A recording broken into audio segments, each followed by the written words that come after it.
En lo que Dios me mandó a decir, estamos desarrollando una serie de temas basados en la manera en la que Dios utiliza nuestros sentidos físicos para glorificarse y la manera maravillosa en la que esos sentidos pueden ser implementados, utilizados en la adoración a nuestro Dios. Yo soy hija.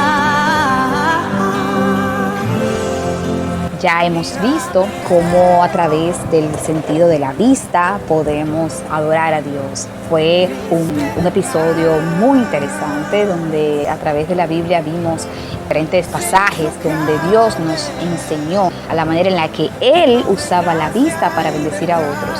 Y espera que también nosotros, a través de ese sentido maravilloso, podamos también servir y glorificar el nombre de Dios. También vimos la manera en la que nuestro tacto, el sentido del tacto, puede ser usado para la adoración al Señor. Dos mensajes maravillosos y realmente edificantes que te invito a buscarlos y escucharlos si aún no has tenido la oportunidad de escucharlos.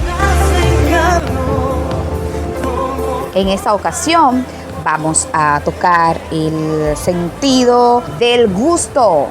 Gusto, cómo a través del sentido del gusto, cómo interviene el sentido del gusto en nuestra vida espiritual, en nuestra relación con Dios. Muy interesante. Así que te invito a que te quedes porque te aseguro que a través de la palabra del Señor vas a edificar tu vida y aprender muchas cosas. Quédate con nosotros. Bien, ¿qué sería de nosotros en el sentido del gusto? Todos los sentidos son importantes.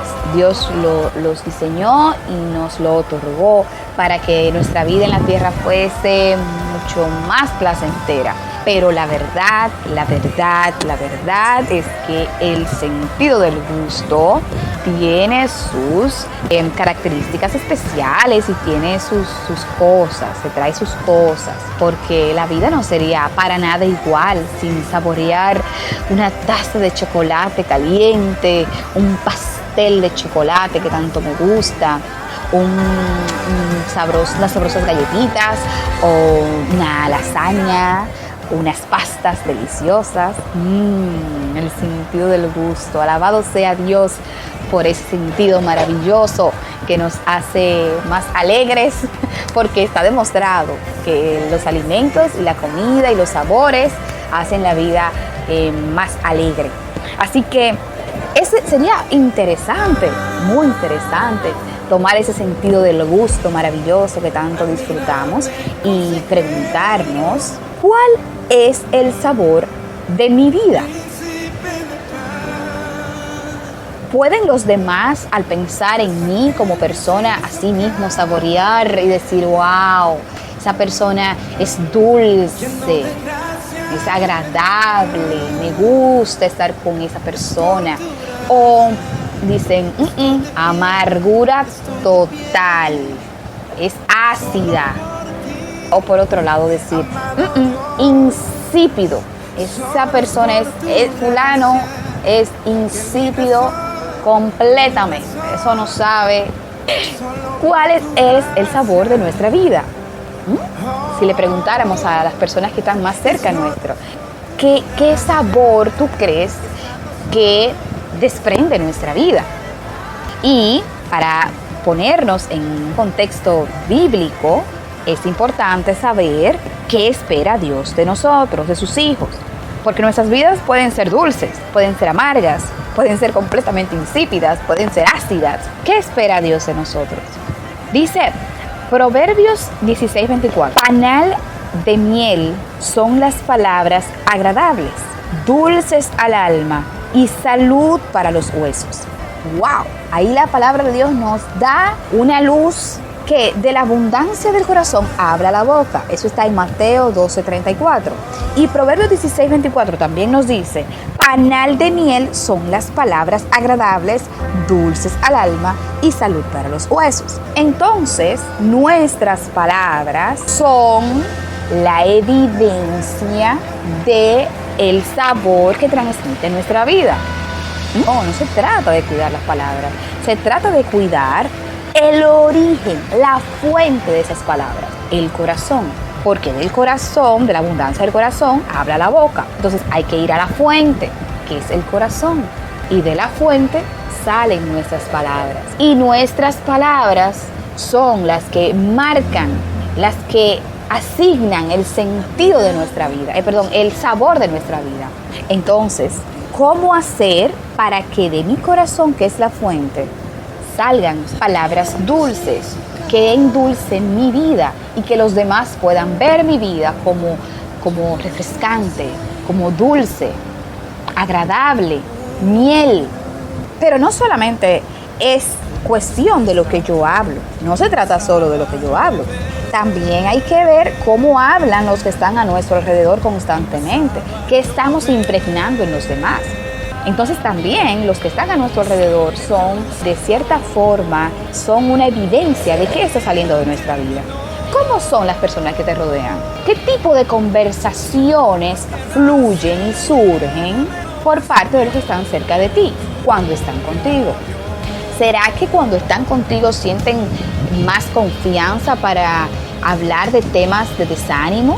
¿Se sienten cómodos hablando contigo temas de tristeza, de melancolía, temas de negatividad? Entonces debemos evaluarnos y saber que lo que los demás hablan con nosotros es un reflejo de lo que nosotros estamos transmitiendo.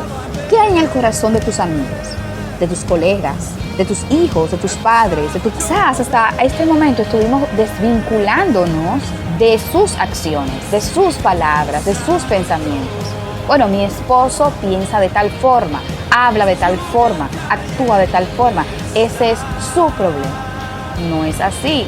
¿Qué estoy yo transmitiendo a la vida de mi esposo? ¿Qué estoy transmitiendo a la vida de mis hijos? ¿Qué estoy transmitiendo a la vida de mis compañeros de trabajo o de mis subordinados? Cuán agradable es un corazón que destila miel. Sus palabras son siempre dulces al alma y traen salud para los huesos. Siempre son agradables. ¿Trae salud? ¿Son agradables nuestras palabras? Cuando nuestra vida tiene un sabor dulce, eso se va a ver reflejado en nuestras palabras. Estaremos lejos de gritería, lejos de pleitos, de lamentos que tanto daño hacen a la vida, las quejas, los lamentos, las maldiciones. Y yo vuelvo otra vez y te pregunto, ¿cuál es el sabor de tu vida? La mayoría de los hijos de Dios deseamos con todo nuestro corazón cumplir el propósito, el llamado de Dios para nosotros. Anhelamos una misión para cumplir. Queremos que Dios nos dé una misión y la deseamos cumplir con fervor, con anhelo, con pasión. Bueno, tú quieres una misión de parte de Dios. ¿Qué tal iniciar con el llamado a ser dulces, a impartir amor? Ese es un propósito que Dios tiene para con todos sus hijos. No esperes un llamado grande a las naciones cuando no has empezado a ser dulce, que es el primer llamado. Y para ser dulce, nuestras palabras deben ser dulces. Y para que nuestras palabras sean dulces, la fuente de nuestra vida, que es nuestro corazón, debe impartir dulzura. Y dice Salmo 119, versículo 103, cuán dulces son a mi paladar tus palabras, más que la miel a mi boca. Si tu deseo, así como el mío, es tener un corazón dulce, que imparta bondad, que produzca palabras de sanidad y que bendiga constantemente la vida de quienes están alrededor, la clave está en la fuente. Hay una fuente de amor inagotable, una fuente de palabras que reflejan un corazón cargado de compasión y ternura. Esa fuente es la Biblia. La Biblia nos muestra el mismo corazón de Dios. Un Dios que es inmenso en bondad, inmenso en misericordia. Si vamos confiados a esa fuente, la palabra de Dios, esa fuente que no se agota y que está abierta y perdurará por los siglos, si vamos a esa fuente, nuestro corazón irremediablemente se contagiará de esa dulzura. Y hay una historia en Éxodo capítulo 15 maravillosa, es hermosa, y te invito a que cuando tengas tiempo puedas detenerte y leer el capítulo 15 de Éxodo. Pero me quiero detener en este momento en los versículos 22 al 25 y lo voy a leer para ti. Dice: e hizo Moisés que partiese Israel del Mar Rojo, y salieron al desierto de Shur, y anduvieron 3 días por el desierto sin hallar agua, y llegaron a Mara, y no pudieron beber las aguas de Mara, porque eran amargas. Por eso le pusieron el nombre de Mara, que significa amargura. Entonces el pueblo murmuró contra Moisés y dijo: ¿qué hemos de beber? Y Moisés clamó a Jehová, y Jehová le mostró un árbol, y lo echó en las aguas, y las aguas se endulzaron. En ese lugar Dios les dio estatutos y ordenanzas, y allí los probó. Impresionante. Vamos a ponernos en contexto. El pueblo de Israel, que había salido de Egipto, andaba errante, caminando, y llevaba días en el desierto, sin agua. Dice la palabra que tenían 3 días caminando sin haber tomado agua. Imagínense esa situación. Ahí estaban niños, mujeres, envejecientes, hombres, animales, y todos sufrían por falta de agua. ¡Qué desesperación! Pero de momento llegan a un oasis, un hermoso manantial en medio del desierto. Esa es la provisión de Dios. Ese manantial, ese oasis, representa la provisión del Señor. Esa fue la manera en la que Dios les mostró su provisión y su sustento. Pero había un problema.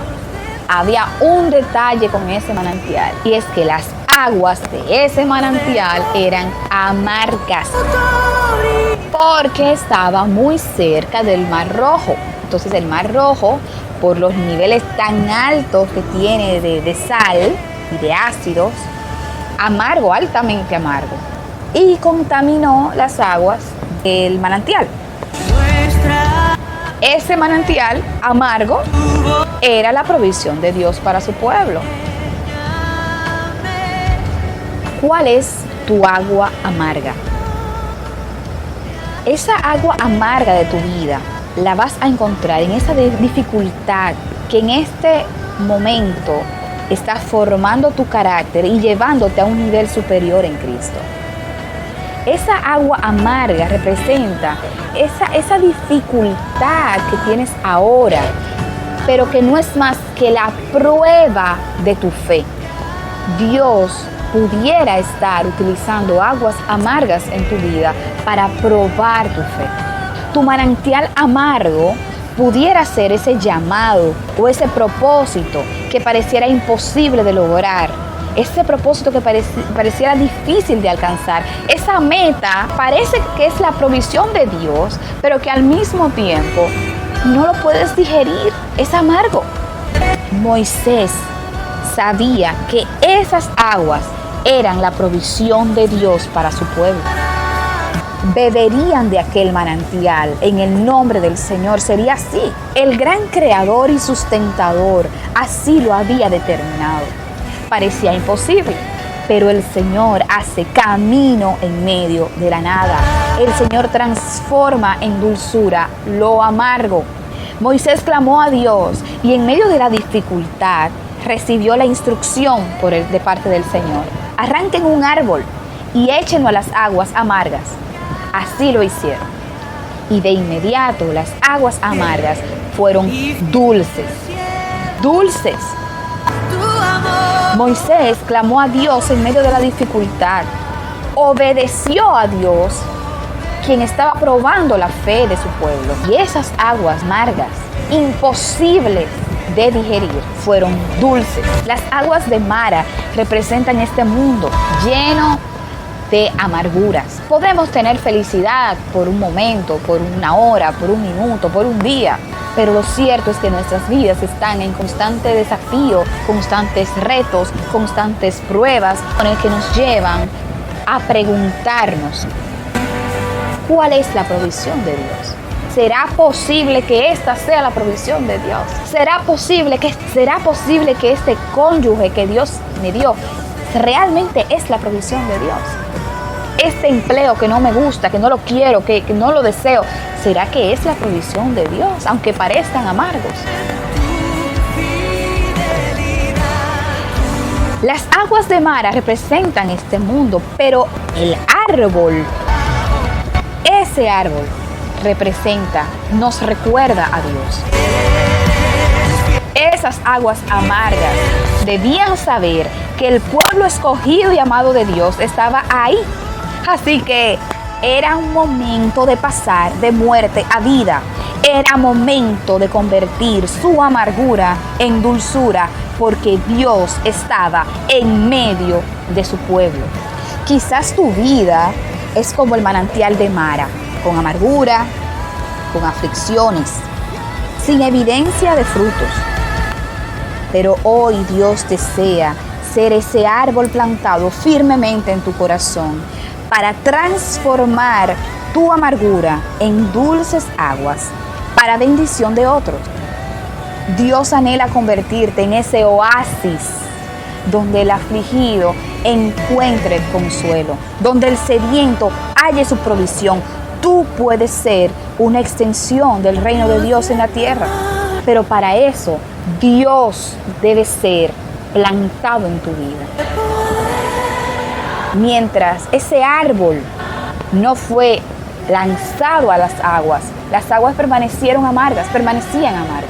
Dios desea ser como ese árbol que endulzó las aguas del manantial.